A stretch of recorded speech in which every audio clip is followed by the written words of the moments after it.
ایک لڑکی اپنی ساس کے ظلم سے تنگ آ گئی، اس لیے کہ اکثر ساس کا بھی مزاج ہوتا ہے کہ وہ اپنی بہو کو بہت دکھ دیتی ہے، تکلیف دیتی ہے، لیکن میں جو ساس یہاں موجود ہے، جو میری بوڑھی مائیں بہنیں یہاں موجود ہے، جو ساس بن چکی ہے، جو اپنی بہو کو تکلیف دیتی ہے، میں ان سے صرف اتنا کہنا چاہتا ہوں کہ اگر اس تیری بہو کی جگہ تیری بیٹی ہوتی تو کیا تو اس کے ساتھ بھی ایسا ہی کرتی؟ وہ تیری بیٹی ہی کی جگہ تو ہے۔ اور سنو، میرے رسول نے فرمایا کما تدین و تدان، کہ تم جیسا کرو گے ویسا ہی پاؤ گے۔ تو تم اپنے گھر میں اگر بہو پہ ظلم کرو گے تو تمہاری بیٹی پر بھی ظلم ہوگا، تم اپنی بیوی پہ ظلم کرو گے تو تمہاری بہن پر بھی ظلم ہوگا۔ اگر ساس اپنی بہو کو بیٹی کی طرح پیار دے تو وہاں اس کی بیٹی سکون کی زندگی گزارے گی، وہاں اس کی بیٹی اطمینان کی زندگی گزارے گی۔ سن لو، خدا دور نہیں ہے، خدا قریب ہے، اس لیے کوئی ساس اپنی بہو پہ ظلم نہ کرے۔ ایک لڑکی خاتون اپنی ساس کے ظلم سے تنگ آ گئی، اس کا خاندان بڑا شریف تھا، شریف گھرانے کی تھی، وہ ماں باپ کے پاس جب بھی جا کر ساس کی شکایت کرتی، ماں باپ کہتے بیٹی نباہ کر لو، بیٹی صبر کر لو، کیونکہ جو صبر کرے گا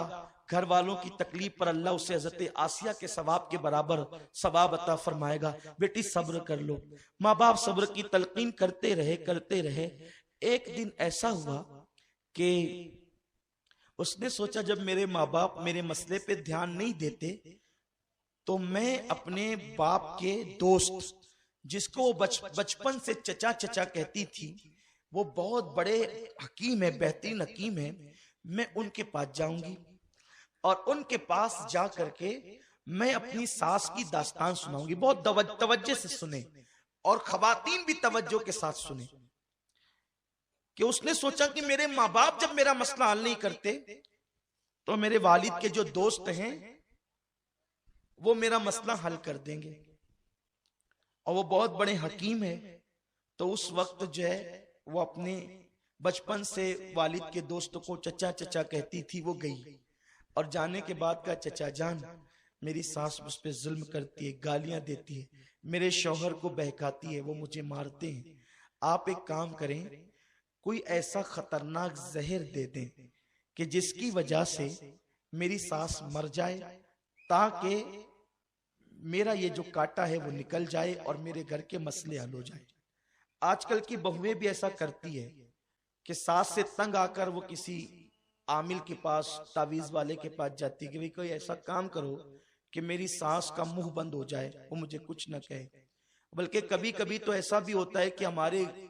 محلے کی عورتیں سادھو اور پنڈتوں کے پاس جاتی ہے کہ کچھ ایسا کر دو کہ وہ بیمار پڑی رہے، کھاٹ پر پڑی رہے، کوئی مجھے کچھ نہ بولے۔ ظلم کا انجام ایک دن یہ ہونا ہی ہے۔ حالانکہ بہووں کو چاہیے کہ وہ صبر کریں، لیکن اس طرح سے انتقامی کاروائی بہووں کی طرف سے ہوتی ہے جو کہ ناجائز ہی ہے، کیونکہ ظلم کے بدلے میں تم ظلم کر رہی ہو، غلطی کے بدلے میں تم غلطی کر رہی ہو، تو تم بھی جواب دہ ہو۔ تو وہ گئی اس حکیم کے پاس جو اس کے باپ کا دوست تھا، ایسا زہر دے دو چچا جان وہ مر جائے۔ وہ واقعی حکیم تھا، واقعی ایسے نہیں کہ دو چار نسخے کہیں سے چرا کر حکیم بن گیا تھا، ایسا نہیں، وہ واقعی حکیم تھا۔ اس نے کہا بیٹی دیکھو میں تجھے 3 مہینے کی دوا دوں گا، اس لیے کہ اگر میں نے تجھے کوئی ایسا زہر دے دیا کہ اچانک تیری سانس مر جائے تو سارا الزام تجھ پر آئے گا کہ اسی نے مار ڈالا، تو تیرے لیے بہت مسئلے پیدا ہوں گے۔ میں تجھے سلو پوائزن یعنی ایسا زہر دیتا ہوں کہ جو دھیرے دھیرے اثر کرے گا اور 3 مہینے تک تیری سانس مر جائے گی۔ تو اس طرح ہوگا کہ 3 مہینے میں جب زہر اس پہ اثر کرے گا، مرے گی، تو تیرا نام بھی نہیں آئے گا۔ لیکن اگر یہی کھچا تانی رہی تو بھی تیرا نام آ سکتا ہے۔ یہ 3 مہینے میں جو تو نے اس کو زہر دینا ہے، تینوں ٹائم کے کھانے میں، ناشتے میں، دوپہر اور شام میں، تو زہر دینے کے پیریڈ میں تجھے کرنا یہ ہے کہ جب وہ لیٹے بستر پہ تو اس کے پیر دبائے، جب وہ پانی مانگے اس کے جملے مکمل نہیں ہو تو پانی پیش کر دے، بلکہ پانی مانگے تو دودھ دے دے، اس کے کپڑے دھل دے، اس کی خدمت کر، اس کی ہر ممکن خوشی کا خیال رکھ، کیونکہ جب وہ 3 مہینے کے بعد مرے گی تو تجھ پہ کوئی الزام تو نہیں آئے گا، لوگ کہیں گے کہ یہ تو بڑی فرما بردار بہو تھی، یہ کیسے یہ کام کر سکتی ہے۔ اس نے سوچا بہت اچھا نسخہ ہے، جب مارنا ہی ہے 3 مہینے کے اندر اس کو، تو 3 مہینے کے لیے اتنی مصیبت تو میں اٹھا سکتی ہوں کہ روز رات کو پیر دبا سکتی ہوں، اس کے سر کی مالش کر سکتی ہوں، اسے اچھے اچھے کھانے کھلا سکتی ہوں، بس 3 مہینے کی تکلیف ہے، ہمیشہ کے لیے پھر اپنی راحت ہی راحت ہے۔ اس نے 3 مہینے کی پڑیاں لے آئی، لانے کے بعد اب ناشتے میں ملا رہی ہے کہ یہ زہر ہے، دوپہر میں ملا رہی ہے زہر ہے، شام کو ملا رہی ہے زہر ہے، لیکن اب اس نے خود سے آ کر کے صلح کر لی، امی مجھے معاف کر دو، مجھ سے بڑی غلطیاں ہوئی ہے، اب میں کوئی ایسا کام نہیں کروں گی۔ اور اس کے بعد معافی مانگنے کے بعد پھر پیر دبایا، کھانا دیا، خدمت کی۔ ساس کو ایسا لگا میری بہو تبدیل ہو رہی ہے۔ ابھی 1 مہینے سے کچھ زیادہ یا کم دن گزرے تھے تو ساس بہو میں ایسی محبت پیدا ہو گئی جیسے ماں اور بیٹی، کیونکہ جب ساس کو خدمت ملنے لگی تو اس کو یوں لگا کہ یہ تو میری خدمت گزار ہے، اور بہو کو جب گالیاں نہیں ملی، اس کے شوہر کو بہکایا نہیں گیا، تو اس کو لگا میری ساس تو بڑی اچھی ہو گئی۔ تو اس کو غلطی کا احساس ہوا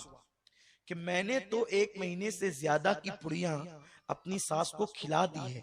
اب یہ تو 3 مہینے کے اندر اندر مر جائے گی، ہائے میرے گھر کی روشنی چلی جائے گی، میرے گھر کا بزرگ چلا جائے گا، میرے گھر کی تجربہ کار شخصیت چلی جائے گی۔ تو وہ روتے دھوتے اس حکیم کے پاس پہنچی، چچا جان احسان کریں کہ وہ میری ساس کو میں نے 1 مہینے سے زیادہ زہر کی پڑیاں تو کھلا دی ہے، اب وہ مرنے والی ہے، چند دنوں میں وہ مر جائے گی، میری ساس بڑی اچھی ہے، وہ مجھے بڑا پیار دیتی ہے، بڑی محبت دیتی ہے، وہ جھگڑے سب محبتوں میں تقسیم ہو چکے،